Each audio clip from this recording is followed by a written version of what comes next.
From the Sundance Shorts category, I have in studio with me Charlotte Glenn, Immaculate Reception. How are you this morning, Charlotte? Nice to have you here. Thank you. Great. How's your Sundance experience been thus far? This is your first time here, right? Yeah, it is. It's like the most exciting thing, I think.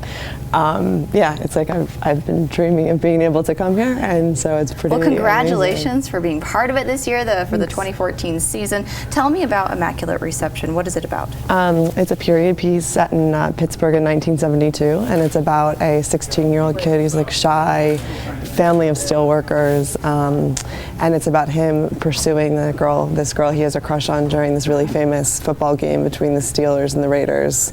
So the Immaculate Reception is actually this play that happens at the end of that game. Oh, that's exciting. Yeah. So when did this idea actually come to you? How does it work as a filmmaker? Are you just like, man, that would be awesome to put on screen, or I want to tell this story? How did it work for you? Yeah, I think the initial idea was something sort of silly. I was just like, I'm a huge football fan, and I love the narrative of a game. Like I like, the sort of arc and the ebbs and flows when you're watching a football game. And so I was like, it would be really funny to map that to like the game, like to Nice. like running game.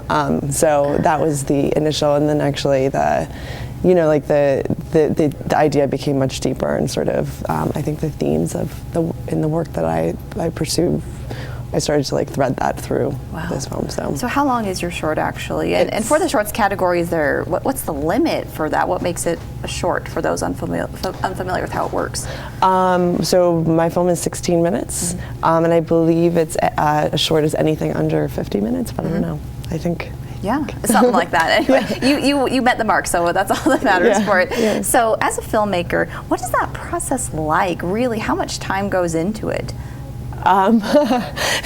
It's an insane. I think all filmmakers, you have to be a little bit crazy because crazy. That's the first quality. Yes, all right. yes. It would make sense. Late nights, a lot of things going on. Yeah, no, it's like a lifestyle. I think I was like talking to somebody, and it's just like there's no separation between the work that I think we do and the rest of our lives, which can be very intense. But I like how you can still kind of laugh about it. It's kind of a nervous laugh, I guess, I can tell. But all the same, it's something that obviously you're passionate about. You can tell that. What would you say to other filmmakers that are looking to make a mark here at Sundance or even Slamdance?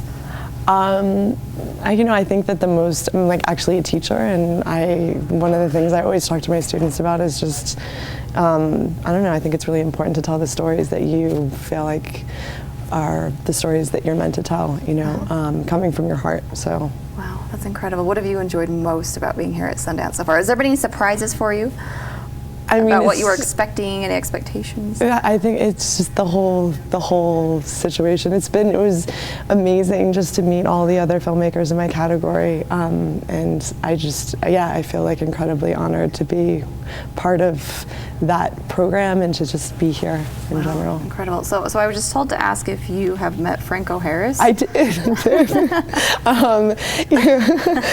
He's so cool. He actually was really weird.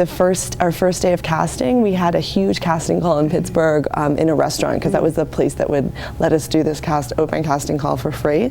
At the end of the casting call, totally like separate from the film, Franco came in to eat lunch. Nice. And I just the picture of me, I'm like bright red. Well, you can sense the excitement from that meeting even. That's so great, and excited to have you here at Sundance. What do you hope people leave the theater feeling after watching your short? Well, I'm actually, the film is about, Pittsburgh is a city that went through, lost the industry that created it. And so I'm interested. It's a little bit of a sad feeling. I mean, I think that there's like a melancholy that I would hope that people would feel at the end. And to see more, you can check it out online in terms of screenings. Thank you so much for joining us here this morning, Charlotte Glenn with Immaculate Reception. Stay tuned for more. We're coming up with In the Can. We have hosts Terry and Jeff joining us. Don't miss out. A lot of Sundance coverage and a lot of great things going on throughout the day right here on Park City Television. Thank you so much for joining Joe Davis and myself. Have a great day. We'll see you right back here in a few minutes.